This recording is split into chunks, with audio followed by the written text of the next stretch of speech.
வணக்கம் நண்பர்களே. எனது பெயர் சொர்ணராஜ். பிரிவு அலுவலர் ஓய்வு, தலைமைச் செயலகம். 17/6/2009 10 அசிஸ்டன்ட் ப்ரொஃபஸர்ஸை ஒரு காலேஜில் அப்பாயின்ட் பண்ணுறாங்க. இப்போ அதுக்கு ப்ராப்பராக அப்ரூவல்லாம் வாங்கணும். இப்போ அதனால் அந்த joint director of college education என்ன பண்ணுறாருன்னா, ப்ரப்போசலை டைரக்டர் ஆஃப் காலேஜ் எஜுகேஷனுக்கு அனுப்பிச்சி வைக்கிறார். இப்போ அவங்களுடைய கரஸ்பாண்டன்ஸ் போய்கிட்டு இருக்கு.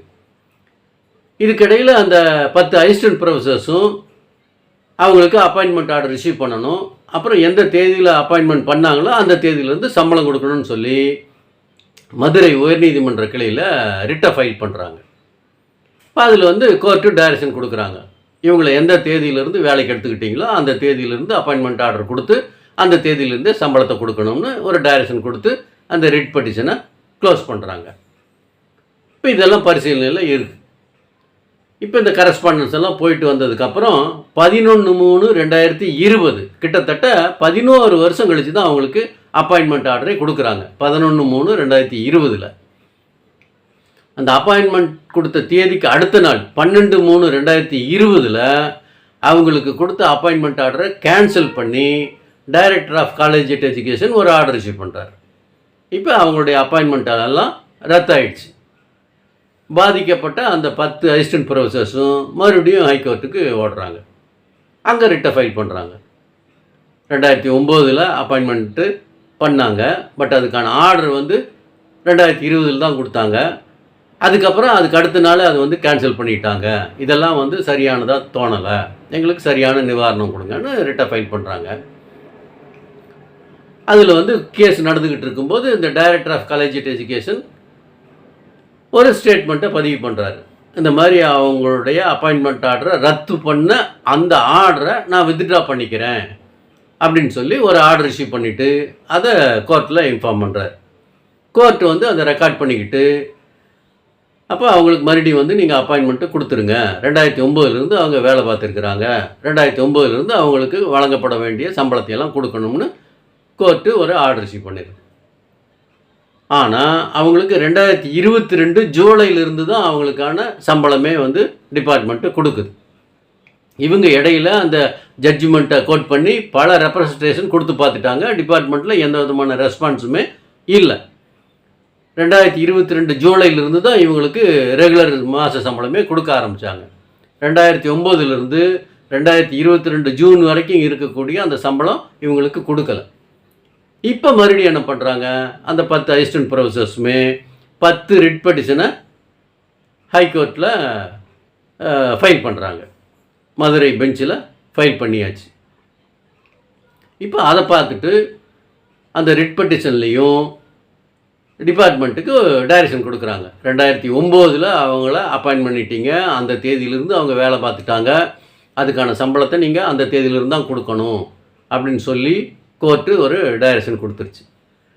இந்த டைரக்ஷனை எதிர்த்து அந்த joint director of college education, higher education secretary 3 பேருமே ரிட் அப்பீல் ஃபைல் பண்ணுறாங்க. மதுரை உயர்நீதிமன்ற கிளையில் பெஞ்சில் ரிட் அப்பீல் ஃபைல் பண்ணுறாங்க. இப்போ இதை பார்த்தோன்னே கோர்ட்டு ரொம்ப சீரியஸாக வியூ பண்ணுறாங்க. ஏற்கனவே director of school college education என்ன சொல்லியிருக்காரு ஒரு ஸ்டேட்மெண்ட்டில், போதுமான நிதி இல்லை, ஸ்பெஷல் கிராண்ட் வாங்கணுன்னா நாங்கள் கொடுத்துருவோன்னு சொல்லியிருக்காரு. அதை பேஸ் பண்ணி தான் அந்த ரிட் பெட்டிஷன் எல்லாமே க்ளோஸ் பண்ணி டைரக்ஷன் இஷ்யூ பண்ணாங்க. ஆனால் இன்னத்த தேதி வரைக்கும் அதுக்குண்டான நடவடிக்கை எதுவுமே எடுக்காமல் 2009 2022 ஜூன் வரைக்கும் அவங்களுக்கு சம்பளம் கொடுக்காமல் இருந்துட்டு வரீங்க. இது சரியானதாக இல்லை, ரொம்ப அற்பத்தனமாக நடந்துருக்குறீங்க அப்படிங்கிற மாதிரியான ஒரு வார்த்தையை கோர்ட்டு பிரயோகப்படுத்தியிருக்கோம். இந்த மாதிரி அற்ப காரணங்களை வச்சுக்கிட்டு நீங்கள் ரிட் அப்பீல் ஃபைல் பண்ணுறதுங்கிறது உங்களுக்கு கீழே இருக்கக்கூடிய சபார்டினேட்ஸை நீங்கள் கசக்கி பிடிக்கக்கூடிய ஒரு மனப்பான்மையோடு செயல்பட்டுருக்கிறீங்கிறதான் காட்டுது. அதனால் இந்த ரிட் அப்பீல் அத்தனையுமே நாங்கள் டிஸ்மிஸ் பண்ணுறோன்னு சொல்லி அந்த 30 ரிட் அப்பீலையும் டிஸ்மிஸ் பண்ணுறாங்க.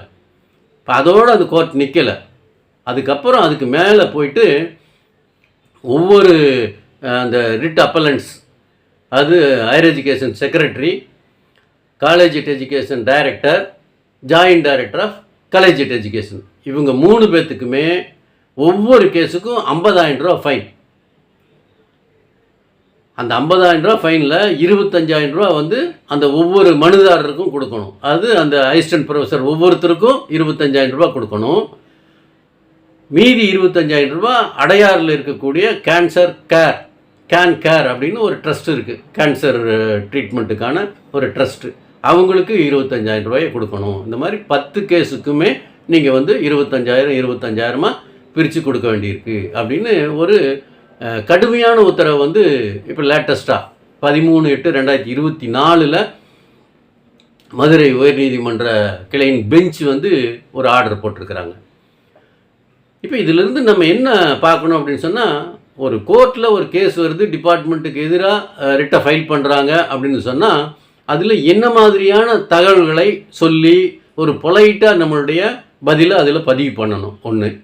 அடுத்தது அந்த கேஸினுடைய வீரியம் என்னன்னு பார்க்கணும். இப்போ இந்த கேஸை பொறுத்த வரைக்கும் 2009 அவங்கள அப்பாயின்ட் பண்ணியாச்சு. 2009 அவங்க வேலை பார்த்துக்கிட்டு இருக்கிறாங்க. 2022 ஜூன் வரைக்கும் அவங்களுக்கு வந்து சம்பளம் கொடுக்கல. கிட்டத்தட்ட 13 வருஷத்துக்கு மேலே அவங்களுக்கு வந்து சம்பளத்தை கொடுக்காம வேலையை மட்டும் வாங்கிட்டு வந்திருக்கிறோம். இப்போ இதைத்தான் கோர்ட் வந்து ரொம்ப சீரியஸாக வியூ பண்ணி இந்த மாதிரியான ஒரு தீர்ப்பை கொடுத்துருக்குறாங்க. அதனால் எந்த ஒரு டிபார்ட்மெண்ட்டுக்கு எதிராக வரக்கூடிய கேஸ் எதுவாக இருந்தாலும் அதனுடைய ஆழம் என்ன, அதனுடைய வீரியம் என்ன, அந்த பெட்டிஷனர் எந்த ஸ்டேஜில் இருந்துட்டு அந்த பெட்டிஷனை ஃபைல் பண்ணியிருப்பார், அவருக்கான நிவாரணம் என்ன கொடுக்க வேண்டியிருக்கு டிபார்ட்மெண்ட்டில், எத்தனை வருஷம் ஆச்சு, ஏன் டிலே பண்ணுறோம் அப்படிங்கிறதெல்லாம் பார்த்துக்கிட்டு தான் நம்ம அந்த கோர்ட்டு கேஸில் பதிலை தாக்கல் பண்ணுறதாகட்டும், அதில் நம்ம சொல்லக்கூடிய பதிலாகட்டும் கோர்ட்டை திருப்திப்படுத்தக்கூடிய வகையில் நம்மளுடைய கவுண்டர் சரியானதாக இருந்தால் மட்டும்தான் நம்மளுக்கு வந்து எக்ஸ்கியூஸ் கிடைக்கும். இல்லைன்னு சொன்னால் இந்த மாதிரியான பனிஷ்மெண்ட்டை நம்ம வாங்க வேண்டி இருக்கலாம். இதில் நம்ம இன்னொரு விஷயம் பார்க்கணும். இப்போ இந்த joint director of collegiate education அவர் சார்பாக அந்த ரிட் அப்பீல் ஃபைல் பண்ணியிருப்பார். அந்த டைரக்டர் ஆஃப் காலேஜியட் எஜுகேஷன் அவர் சார்பாக அந்த ரிட் அப்பீல் ஃபைல் பண்ணியிருப்பார்.